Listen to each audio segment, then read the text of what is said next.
Before Bing Crosby crooned it or Frank Sinatra sang it, Henry Wadsworth Longfellow lived it. The brilliant and beloved American poet penned the words of his cherished Christmas Bells poem from the depths of his own soul. His heart, exhausted from the losses he had suffered over the year and the current condition of his child who lay wounded in a military hospital, could simply not reconcile the turmoil of the times with the wishes of the season at hand. The American icon of approachable verse suddenly found himself profoundly conflicted with the strange dichotomy of the pealing church bells on Christmas Day and the accompanying wishes of peace on earth, goodwill to men, which the world around him was demonstrably at odds with. On that December 1st of 1863, Henry Longfellow had been preparing to sit down for his supper when he had received a message that his eldest son, Charlie, had been shot in the face during the Mine Run campaign 4 days before and had been transported to surgery in Virginia. The 19-year-old second lieutenant in the 1st Massachusetts Cavalry had in fact been shot in his left shoulder, where the bullet had progressed across his back, grazing his spine before exiting beneath the right shoulder blade and coming within an inch of severing his spinal cord altogether. Longfellow immediately packed his bags and, accompanied by his younger son Ernest, rushed to D.C. to be at his child's bedside. Upon his arrival, the worried father was met by a surgeon with the unsettling opinion that paralysis from the wound was likely. Second and third opinions from other surgeons present disagreed and found the probability of a full recovery was excellent. But even these surgeons suspected that it might take 6 months or more of care to attain the desired results. The respected poet, who had lost the love of his life less than 2 years before, was determined that he not lose his precious son as well. He had been widowed so abruptly when his wife Fanny had dropped a bit of hot wax on her skirts as she was preserving locks of her daughter's hair, causing her to be engulfed in flames. Hearing her anguished cries, he had rushed to her aid. Trying valiantly to save her, he had used a rug and his own body to extinguish the fire. Nonetheless, she had succumbed to her wounds the following morning, leaving Henry scarred from the event both emotionally and physically. So badly burned was he that he had been unable to attend his precious Fanny's funeral and grew a beard, which he wore for the rest of his life to cover the evidence of his wounds. The heartbroken father of 6 was now left bereft with his wife's unexpected and incomprehensible death. And though he had purposed to continue to raise his children in the loving environment they had always been sheltered in, the sadness and disillusionment had at times threatened to overtake him. Grief, as so many know, is a terrible and unfamiliar, suffocatingly uncomfortable experience that's not exactly linear in its manifestation. And Longfellow was suffering all the wrenching pain that walks hand in hand with loss, as he reestablished his world to one without the future that he and Fanny had envisioned for themselves together. And now the worry for his son, wounded in a war Longfellow already felt was far more damaging than could ever be measured by singular losses of life, had added a new element to his grief. The Christmas that followed the death of his wife, he had wondered at how inexpressibly sad are the holidays, transcribing "A Merry Christmas, say the children, but that's no more for me."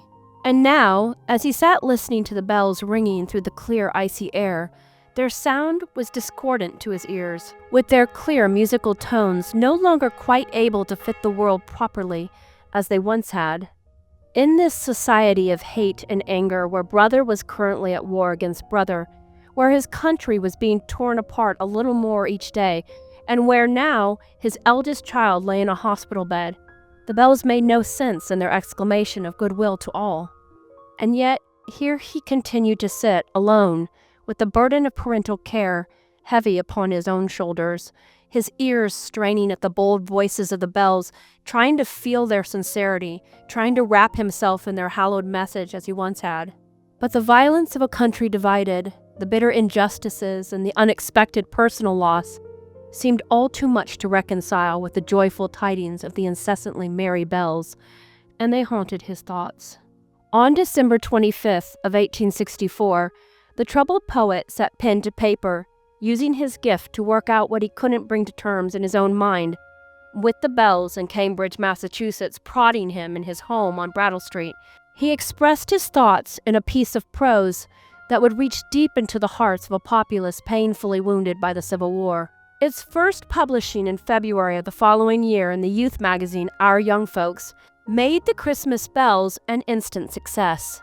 Its verses, simple and to the point, laid out the disparate message between the bells' promise and the reality of the devastation of the war.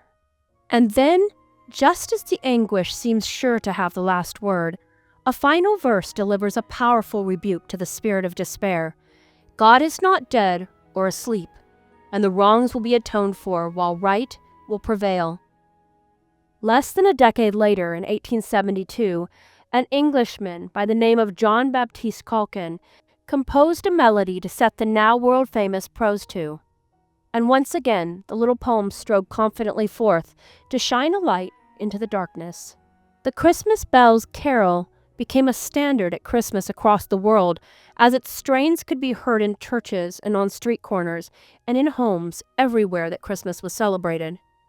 And as World War I shook the world's sense of safety, and again when the greatest generation marched out to fight a global war for a second time in a few decades, the Christmas bells was once again embraced as people found their own hearts reflected in its timeless verse. Its message bringing needed solace as folks pondered when, and if, there would be peace on earth, goodwill towards men, ever again in their own lifetime.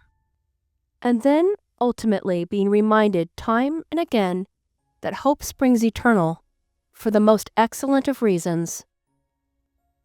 I heard the bells on Christmas Day, their old familiar carols play, and wild and sweet the words repeat of peace on earth, goodwill to men. And thought how, as the day had come, the belfries of all Christendom had rolled along the unbroken song of peace on earth, goodwill to men. Till ringing, singing on its way, the world revolved from night to day, a voice, a chime, a chant sublime of peace on earth, goodwill to men. Then from each black accursed mouth the cannon thundered in the south, and with the sound the carols drowned of peace on earth, goodwill to men. It was as if an earthquake rent the hearthstones of a continent, and made forlorn the households born of peace on earth, goodwill toward men. And in despair I bowed my head. There is no peace on earth, I said, for hate is strong and mocks the song of peace on earth, goodwill to men. Then pealed the bells more loud and deep.